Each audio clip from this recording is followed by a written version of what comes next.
Everyone is going to tell you to follow your dreams. Your parents told you. Your teachers told you.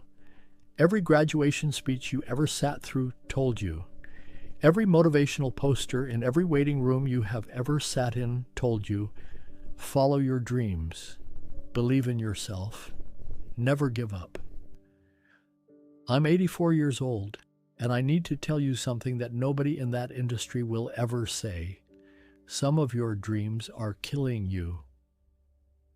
Not because dreams are bad, but because the way most people chase them is slowly destroying the life they already have.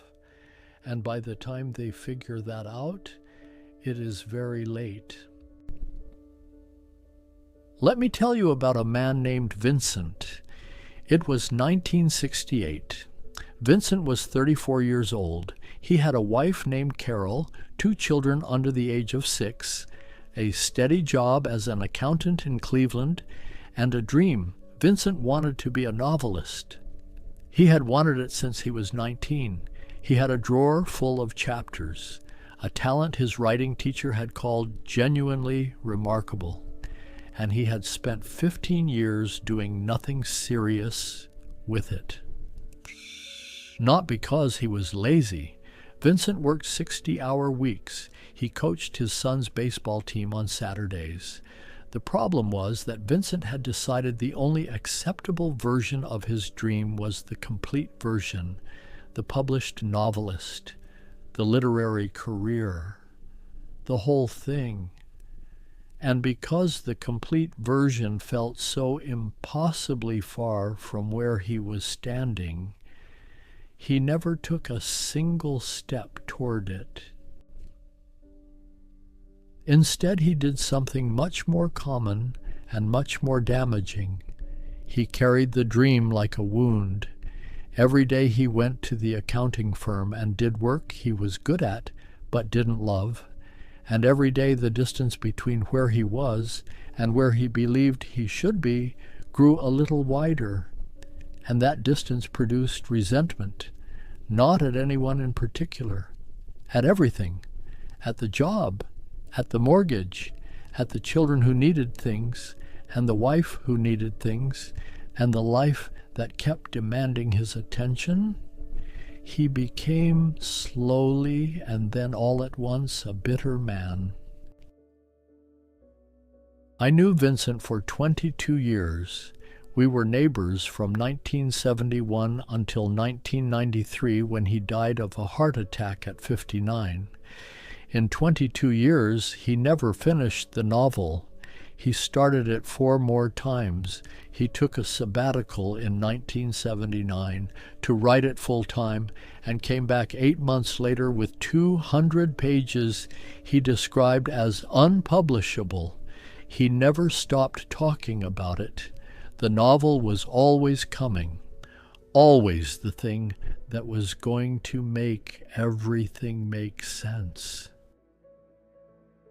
Carol told me at his funeral that in 30 years of marriage, she had always felt like she was competing with a book that didn't exist. That is what I mean when I say a dream can kill you, not the dream itself. Vincent's talent was real. The desire was real and legitimate. What killed him was the way he held it. He held it as a verdict, a permanent judgment of the life he was actually living. Every day without the novel was a day he had failed. The dream didn't inspire him. It condemned him. And the condemned man never actually sat down to write. A dream that exists only in its final, complete form is not a dream. It is a fantasy. And fantasies do not require any action because they are not real. The accounting firm is not my real life. This marriage is not my real life. My real life is coming. My real life is the novel. That is the fantasy. And that fantasy is corrosive. Because here is the truth about dreams that nobody puts on the motivational poster. Your dream does not care about your feelings. It does not reward longing. It responds to one thing only: work, consistent, unglamorous, showing up when you don't feel like it work, not the romantic version, the other version, the version where you sit down for 45 minutes and write badly and keep going anyway. Vincent never found those 45 minutes, or rather he found them and decided they were not enough, not worthy of the dream. So he waited for the real version, and the real version never came. The dream that survives is the one you are willing to work on when it is unglamorous, when nobody is watching, when the results are embarrassing and the progress is invisible. That is the dream worth keeping. Now I want to tell you about the other thing that dreams can do. Dreams can also be used as an escape from the life in front of you, a permanent, available, entirely imaginary exit from the actual responsibilities and relationships of the life you have chosen, so focused on who they are going to be that they have almost no attention left for who they are right now, today, in this house, with these people. The dream becomes the reason nothing is good enough. The job is not good enough because it is not the dream. The relationship is under strain because so much energy is directed somewhere else. The children grow up in the presence of a parent who is always slightly elsewhere, always planning the departure, always living in a future that keeps receding. And one day that parent is old, like me, and the dream is still out there somewhere, still coming, and the children are grown and the years in that house are over. I have sat with men and women who described this to me. The particular grief of having been somewhere else for the years that turned out to matter most. Do not let the dream cost you that. So here is what I want you to do. The first thing, ask yourself whether your dream is inspiring action or preventing it. Is it a direction you are moving toward, even slowly? Or is it a standard against which you constantly measure your life and find it insufficient? One builds a life, the other quietly destroys one. The second thing, find the 45 minutes, not the 8 hours, not the sabbatical, the 45 minutes before the house wakes up or after it goes to sleep. The dream that cannot survive 45 minutes a day is not ready to be your full-time life. And the dream that gets 45 minutes every day will surprise you with what it becomes. The third thing, stop waiting for the life in front of you to get out of the way.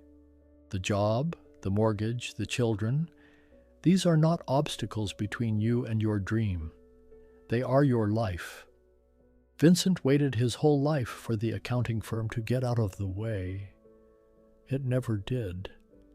The life never gets out of the way. The people who build something real build it in the margins, in the early mornings and the late nights and the stolen hours. Carol called me a year after Vincent died. She said he was a good man. She said she had loved him. She said the life they had built together was a real life, a full life, a life worth having. And she said she wished he had known that. She said she wished that just once he could have looked at what he actually had instead of measuring it against what he hadn't yet built. Because what he had, she said, was enough. It was more than enough. He just never let himself see it.